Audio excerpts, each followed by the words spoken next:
నమస్కారం వార్తలకు స్వాగతం ముందుగా ముఖ్యాంశాలు రా కదలిరా భారీ బహిరంగ సభలో పాల్గొన్న నారా చంద్రబాబు నాయుడు సీఎం జగన్ పై పలు విమర్శలు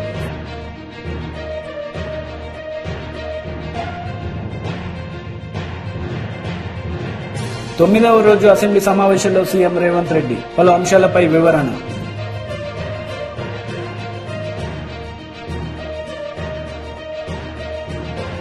తొమ్మిదవ రోజు అసెంబ్లీ సమావేశంలో సీఎం రేవంత్ రెడ్డి పాల్గొన్నారు. ఈ సందర్భంగా పలు అంశాలపై ఆయన మాట్లాడారు. ఆ దిశగా జరుగుతుంది అధ్యక్ష. ఈ సందర్భంగా నేను తమ ద్వారా ప్రతిపక్ష పార్టీలకు సభలో ప్రాతినిధ్యం లేని మిగతా వర్గాలకు సామాజిక వర్గాలకు కూడా తమ ద్వారా నేను ఏం చెప్పదలుచుకున్నా అంటే బడుగు బలైన అల్పసంఖ్యాక వర్గాల అభ్యున్నతికి నిరంతరం పాటుపడ్డ చరిత్ర కాంగ్రెస్ పార్టీది.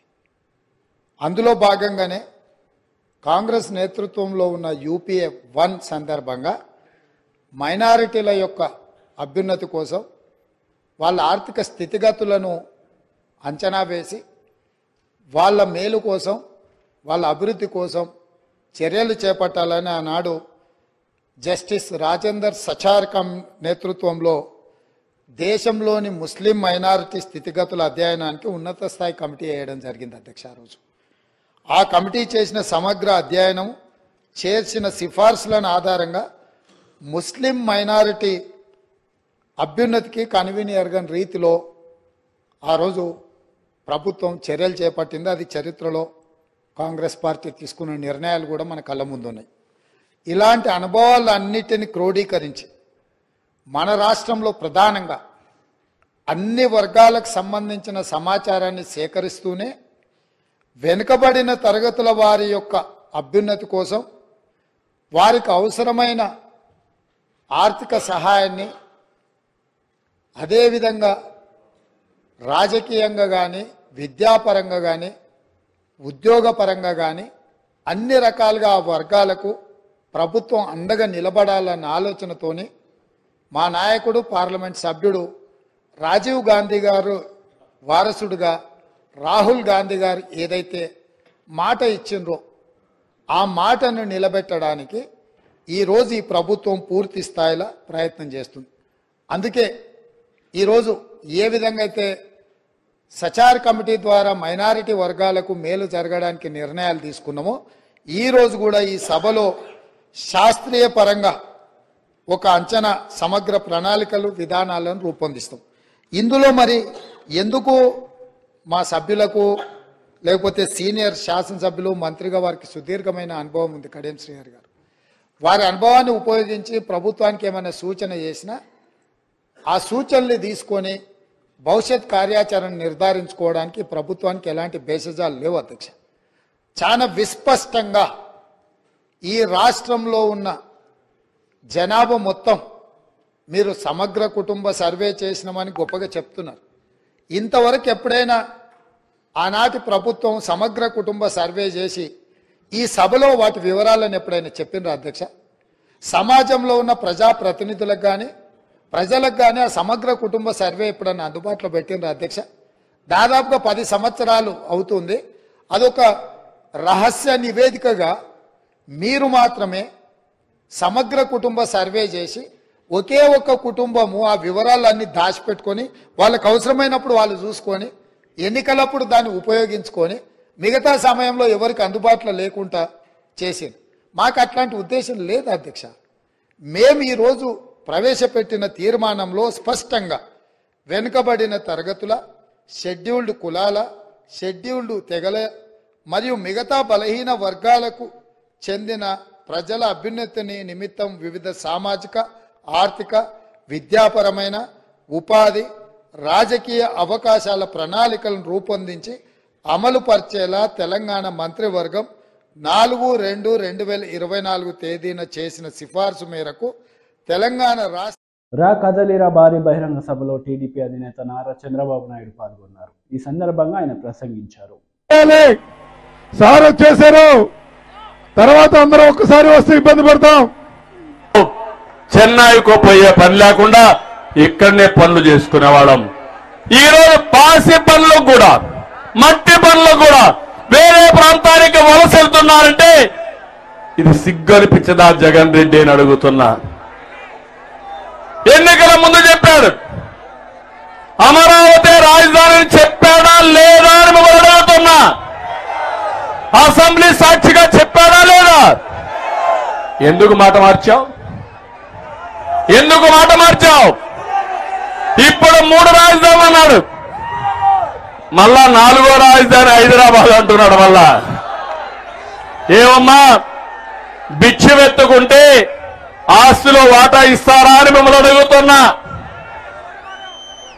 హైదరాబాద్ 10 సంవత్సరాలు ఉమ్మడి రాజధాని, మేము నష్టపోయాం, మేము చేతగానాలం, పనికిరాని వాడు ముఖ్యమంత్రి అయ్యాడు కాబట్టి మళ్ళా వస్తాం, మాకేదో మీ పంచనుంటాం, మాకు కూడా చూడమంటే ఒప్పుకుంటారా తమ్ముళ్ళు అని మిమ్మల్ని అడుగుతున్నా. అదే జరిగింది రాష్ట్రంలో, విభజన జరిగింది, నష్టం జరిగింది.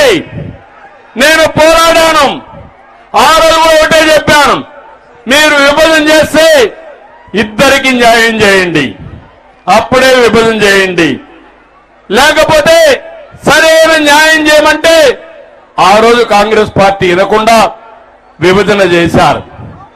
కానీ కొన్ని పెట్టారు, కానీ అవి రాలేదన్న ఉద్దేశంతో నేను ఆ రోజు పోరాడాను. నేను ఈ రోజు బీజేపీతో డిఫర్ అయ్యానంటే నేను వ్యక్తిగతంగా కాదు, మనకు ఏదైతే ఆ రోజు మనకి ఇవ్వాల్సిన ప్రత్యేక హోదా ఇవ్వలేదని నేను డిఫర్ అయ్యాను తప్ప ప్రజల కోసం తప్ప ఇంకోటి కానే కాదని మీ అందరికీ విజ్ఞప్తి చేస్తున్నా. జగన్మోహన్ రెడ్డి ఏం చెప్పాడు? కేంద్రం మెడలు వస్తానని చెప్పాడా లేదా అని మిమ్మల్ని అడుగుతున్నా. మెడలు ఉంచాడా అని మిమ్మల్ని అడుగుతున్నా. ఒక మాటలో చెప్పాలంటే ఈ రాష్ట్రానికి ఎక్కువ అన్యాయం చేసిన వ్యక్తి ఎవరు తమ్ముళ్ళు? ఎవరు అడుగుతున్నా? విభజన కంటే కేంద్రం సహాయం చేస్తామన్నా. ఒక మాటలో చెప్పాలంటే ఈ రాష్ట్రానికి ఎక్కువ అన్యాయం చేసిన వ్యక్తి ఎవరు తమ్ముళ్ళు? ఎవరు అడుగుతున్నా? విభజన కంటే కేంద్రం సహాయం చేస్తామన్నా. Minister Kakani Govardhan Reddy press meet నిర్వహించారు. ఈ సందర్భంగా పలు అంశాలపై ఆయన మాట్లాడారు. యాజమాన్యం నోటిఫై చేయాల్సింది యాజమాన్యం, డిక్లేర్ చేయాల్సింది యాజమాన్యం. వీటన్నిటిని పక్కన పెట్టి ఈయన మధ్యలో వచ్చి నేను మూసేశారు అని చెప్పి అంటే ఒక దుష్ప్రచారం. వాళ్ళ మీద నీకు ఉన్నటువంటి కోపం, నీకు చందాలకు వాళ్ళు సపోర్ట్ చేయడంలే, నువ్వు అడిగినంత వాళ్ళు ఇవ్వటంలే, నీకు ముడుపులు ఇవ్వడంలే, కాబట్టి వాళ్ళ మీద ఏదో ఒకటి బురద చల్ల అనేటువంటి ఆలోచనతో చేసేటువంటి పనులు. అందుకనే ఇవన్నీ సరైనటువంటివి కాదు. నేను నిన్ను ఓపెన్గా ఛాలెంజ్ విసిరేది ఏంటంటే, సైదాపురంకి సంబంధించి మీడియాని అందరిని పెట్టావు, మరలా ఈరోజు చెప్తున్నా అక్కడ అక్రమ క్వార్టీ మైనింగ్ జరుగుతుంది, దాంట్లో మంత్రి కాకానికి సంబంధం ఉందని చెప్పావు. నువ్వు దానికి కట్టుబడి ఉన్నావా లేదంటే నోరు వెత్తడం లేదా, నువ్వు నోరు మెదపడం లేదే, నీ నోటుకుంటూ రావడం లేదు, నేను కట్టుబడి ఉన్నాననే చెప్పు, లేదు నా వాళ్ళు ఇచ్చినటువంటి లంచాలు నా నోరు మూసేసి అని చెప్పు.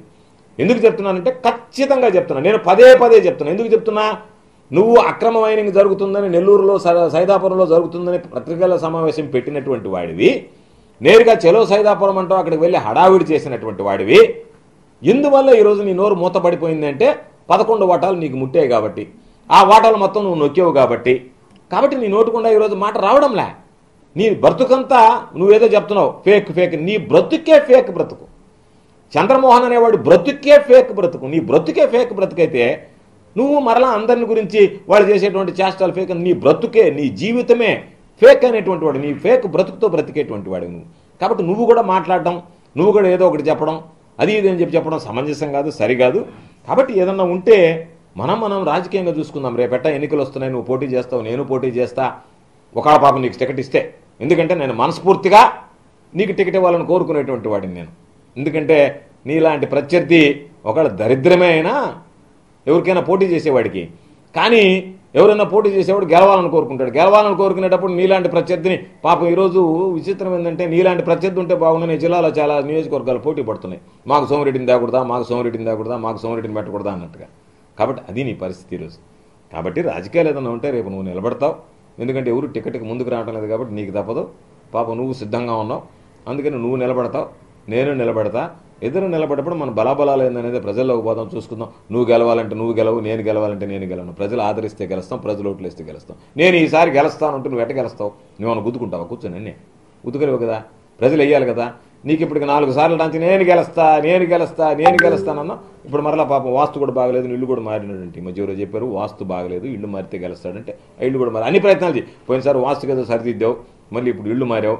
అన్నీ మారినా ఏం మారినా కూడా మన ఇద్దరు తలరాతలు మారాలి అంటే ప్రజలు ఇదిగో మీ తలరాత ఇదే అని రాస్తే దాని ప్రకారం ఉంటుంది తప్ప నువ్వు ఇల్లు మారినా వాస్తు దిద్దినా లేదు నేను గెలుస్తానని చెప్పి నువ్వు చెప్పినా నేను చెప్పినా అవన్నీ వాస్తవాలు కాదు. రేపు నువ్వు చెప్పేటువంటి ఎంత జనాల్లోకి వెళ్తాయనేటువంటిది రేపు చూద్దాం. నేను చేసినటువంటి అభివృద్ధి, నువ్వు పాల్పడినటువంటి అవినీతి, నువ్వు చెప్పినటువంటి అబద్ధాలు ప్రజలు ఏ విధంగా స్వీకరిస్తారనేటువంటిది కూడా రేపు ఎన్నికల్లో తెలుస్తుంది. కాబట్టి నేను చంద్రమోహన్ని చివరిగా కోరుకునేది దయచేసి ఇప్పటికైనా నీలో పరివర్తన రావాలని.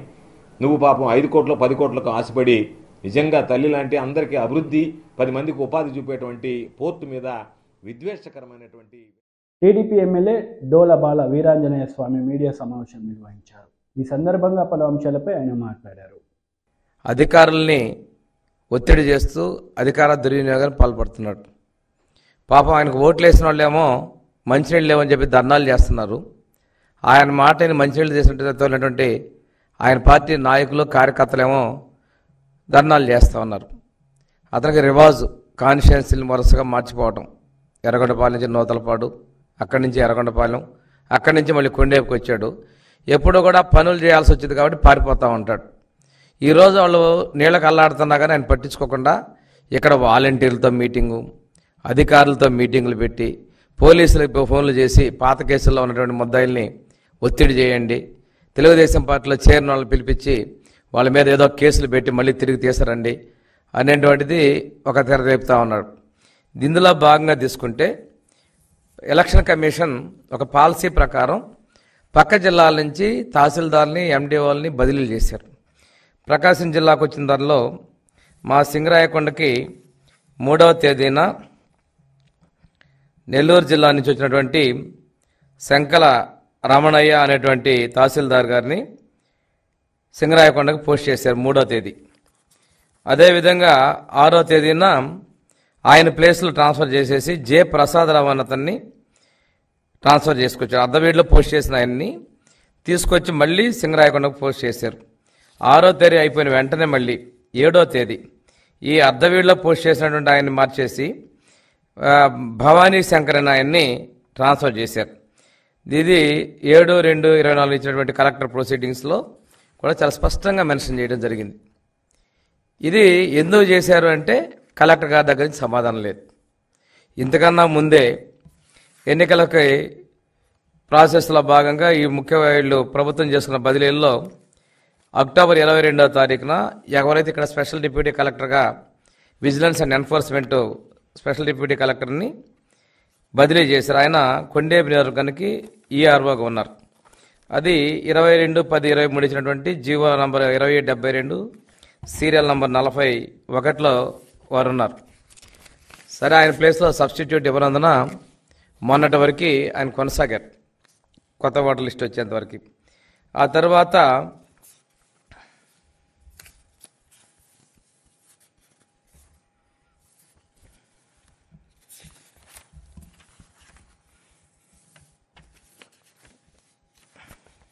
(27 12) తేదీన ఎం శిరీష గారిని డిప్యూటీ కలెక్టర్ ప్రమోటెడ్ డిప్యూటీ కలెక్టర్ని పోస్ట్ చేశారు. GO number 2499 serial number 12. ఈవిడ పాపం ఒక సామాజిక వర్గం అంటే నాకు తెలిసి కమ్మ సామాజిక వర్గం అని చెప్పేసి ఈవిడని ఏదో చేరకుండా అడ్డుకున్నారని తెలుస్తూ ఉంది. ఆ తర్వాత 284 జీవో 6/2/24న ఒక డిప్యూటీ కలెక్టర్ బిఎల్ఎన్ రాజకుమార్ గారిని అదే ప్లేస్లో పోస్ట్ చేశారు. GO number 284 serial number 13. సరే, ఈవిడ ఎస్సీ మహిళ అధికారి కాకుంటే ఇక్కడ ఎవరైతే వైసీపీ ఇన్ఛార్జిగా పోటీ చేసినటువంటి ఆదిమూలపు సురేష్ గారికి వారి పెద్దిరెడ్డి రామచంద్రారెడ్డి ప్రెస్ మీట్ నిర్వహించారు. ఈ సందర్భంగా పలు అంశాలపై ఆయన మాట్లాడారు. ఫలితాలు మా జగన్మోహన్ రెడ్డి గారి ఆశించిన మేరకు ఉంటాయా లేదా అనేది ఎన్నికల తర్వాత వాళ్ళే తెలుసుకుంటారు. విధ్వంసక పరిపాలన అంటే వారు చేశారు. వారు ఇప్పుడు చరిత్ర చూడాలంటే అక్కడ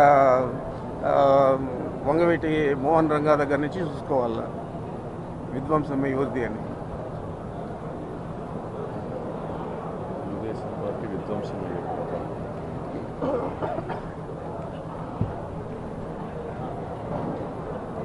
ఏదైనా ఈరోజు రాజశేఖర రెడ్డి గారిని కానీ జగన్మోహన్ రెడ్డి గారిని కానీ చనిపోయిన రాజశేఖర రెడ్డి గారిని జగన్మోహన్ రెడ్డి గారిని కానీ మమ్మల్ని గురించి కానీ మాట్లాడేది తప్ప నేను ఈ రాష్ట్రానికి ఫలాంది చేశాను నా 14 సంవత్సరాల పరిపాలనలో, లేదు మా పవన్ కళ్యాణ్ కూడా మా చంద్రబాబు నాయుడు గారు 14 సంవత్సరాల్లో జనరంజక పాలన ఇచ్చాడు అని చెప్పే ధైర్యం ఉందా? ఏది కూడా లేదు. తిట్ల పురాణంతో వాళ్ళు ఎన్నికలకు పోతా ఉన్నారు. మేము ప్రజలకు ఎన్ని మేలు చేశామో ఆ మేలు చెప్పుకునేదానికి మేము ఎన్నికలకు పోతా ఉన్నాం. తేడా అదే. ఎవరు గెలుస్తారు ఎవరు ఓడతారు అనే దానికి. ఇటీవల సత్యకుమార్ బీజేపీ నాయకులు ప్రెస్ మీట్లో జగన్మోహన్ రెడ్డి ఇతర దేశాలకు వెళ్ళిపోతాడని చెప్పి కామెంట్ చేస్తున్నారు. అంత శక్తిహీనుడు కాదు, అంత అధైర్యవంతుడు కాదు మా నాయకుడు. ఈ రాష్ట్రం వదిలిపోయే పరిస్థితి ఉంటుందని మీరు భావిస్తూ ఉన్నారా? సత్యకుమార్ ఎక్కడ పుట్టాడో ఎక్కడ పెరిగాడో ఆయనకే తెలియదు. ఏడొచ్చి పోటీ చేయాలని చెప్పే ఆలోచనతో ఆ విధంగా మాట్లాడితే జనాలంతా కూడా చూస్తూ ఉంటారు. రాష్ట్ర ప్రజలందరూ కూడా అన్నీ గమనిస్తూనే ఉన్నాం. ఎవరు మంచి చేశారు ఎవరు చెడ్డ చేశారనే అందరికీ తెలుసు. స్థానిక సంస్థల ఎన్నికల్లో పెద్దిరెడ్డి రంజన్ రెడ్డి అరాచకాలు చూసాము. ఇప్పుడు అతను కంట్రోల్ చేయాలని చెప్పి ఎన్నికల కమిషన్ టీడీపీ ఫిర్యాదు చేయడానికి చేసుకొని ఏమన్నా ఉంటే కదా మేము సర్వం సిద్ధంగా ఉన్నాం. 4 వెనకాల నాకు 4 బెటాలియన్లు పెట్టమను, నాకేమి ఇబ్బంది. చంద్రబాబు నాయుడు ముఖ్యమంత్రి గారు ఉన్నప్పుడే అదే జిల్లాలోనే మేము ఎన్ని సీట్లు సాధించుకున్నామో చెప్పారు. ఎప్పుడూ ఆయనకు మెజారిటీ రాలేదు. మరి 14 సంవత్సరాలు ముఖ్యమంత్రిగా మా జిల్లా నుంచే కదా ఎన్నికయ్యాడు. అప్పుడైనా ఎప్పుడైనా మెజారిటీ స్థానాలు తెచ్చుకున్నాడా? ఆయన ఏంది మాట్లాడేది, వీళ్ళు ఏంది నా మీద కంప్లైంట్ ఇచ్చేది. కుప్పంలోకి వెళ్ళి మళ్ళీ మాట్లాడుతున్నాం. Thank you. జరుగుతోంది. గతంలో 2 సభలు బాగా జరిగాయి సక్సెస్ఫుల్గా. వాటికంటే పెద్ద ఎత్తున రెట్టింపు దీంట్లో ఇక్కడ ఈ సభ జరుగుతూ ఉంది. మరి రాష్ట్ర ప్రజలందరూ కూడా ఈ సభ ఏ విధంగా ఉంటుందని చూసే పరిస్థితి ఉంది. కాబట్టి ఇది మేము ఎన్నికల సభగానే దీన్ని భావించి రాబోయే ఎన్నికలకు సన్నద్ధమయ్యేదానికి ఈ సిద్ధం అని పోరాటానికి సిద్ధం అని చెప్పి ఎన్నికల పోరాటానికి సిద్ధం అని చెప్పి ఈ సిద్ధం పేరుతో ఈ సభ నిర్వహిస్తూ ఉన్నాం. మరి మీరందరూ కూడా చూస్తూ ఉన్నారు ఏ విధంగా ఏర్పాట్లు జరుగుతూ ఉన్నాయి. అన్ని రకాలుగా కూడా మా శాసనసభ్యులందరూ కూడా వారి వారి శక్తివంచన లేకుండా అందరూ కూడా వారి వారి నియోజకవర్గాల నుంచి ప్రజలంటే ముఖ్యంగా మా కేడర్ను సన్నద్ధం చేయడం జరుగుతూ ఉంది. తప్పకుండా ఈ సభ మేము అనుకున్న దానికంటే కూడా ఎక్కువగా విజయవంతమవుతుందని భావిస్తాము. మేమైతే 1 గంట కానీ చెప్తూ ఉన్నాము.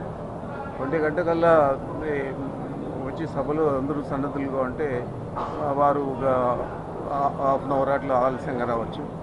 తప్పకుండా 1 గంటనే మీరు కూడా చెప్తే బాగుంటుంది.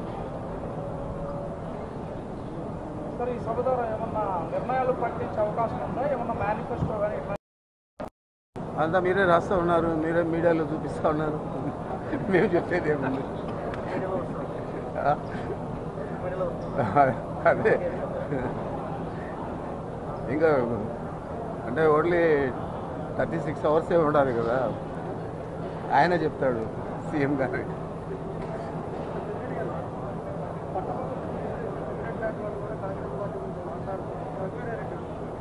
ఏదదే తప్పకుండా పోటీ చేసే పెద్దిరెడ్డి గారు కూడా కాంగ్రెస్ గురించి మాట్లాడే విధంగా ఉంది.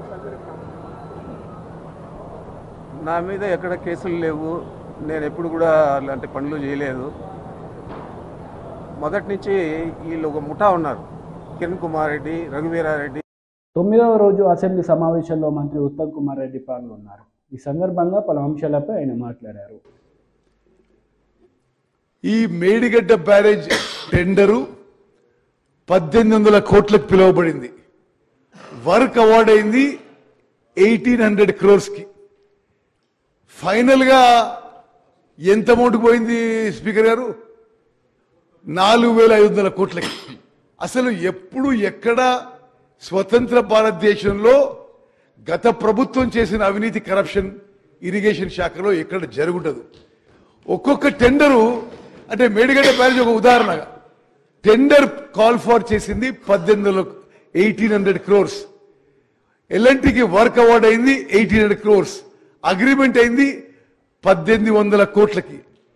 పెంచుతూ 1000 కోట్లు పెంచుతూ పోయి ఫైనల్ గా అదే వరకు అదే ఏజెన్సీకి 4500 కోట్లకి ఈ ప్రభుత్వం పని చేయించిందంటే ఎంత అవినీతి జరిగిందో ఒక్కసారి ఆలోచన చేయండి. అంటే మరి కాస్ట్లు పెంచుకుంటూ ఆ విధంగా పోవడం సరే. సభ్యులు చెప్పడానికి నేను ఆన్ రికార్డ్ విషయం చెప్తున్నా స్పీకర్ సార్.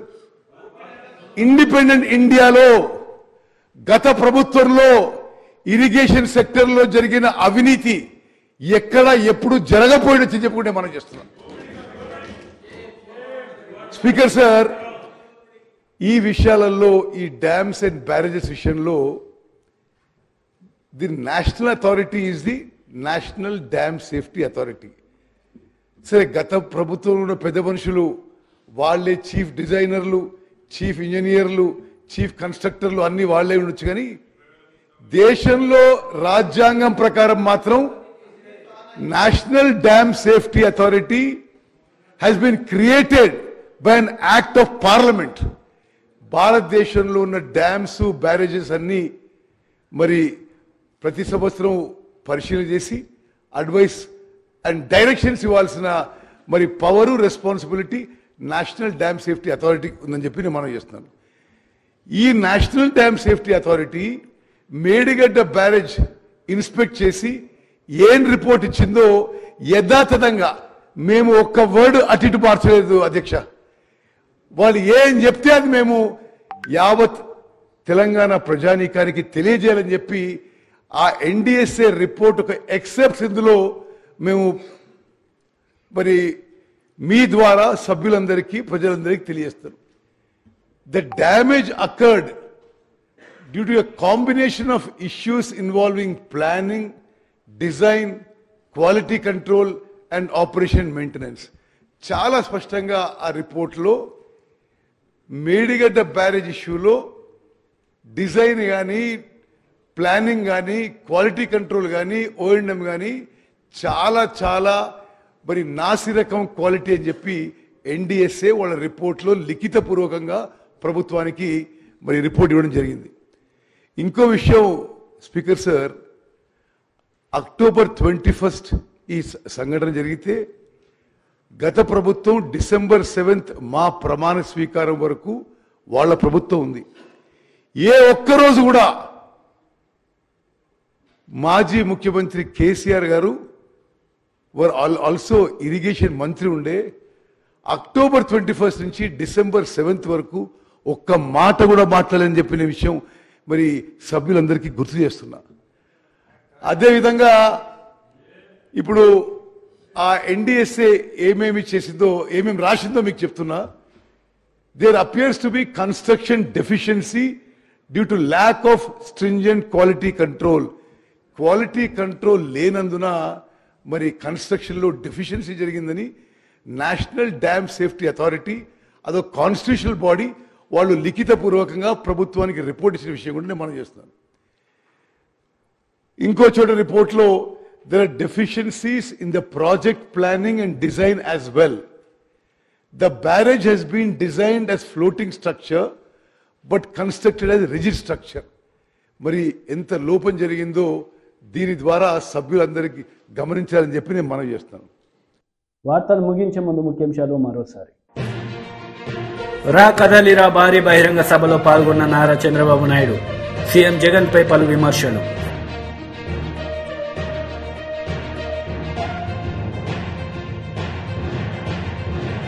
9వ రోజు అసెంబ్లీ సమావేశంలో సీఎం రేవంత్ రెడ్డి పలు అంశాలపై వివరణ.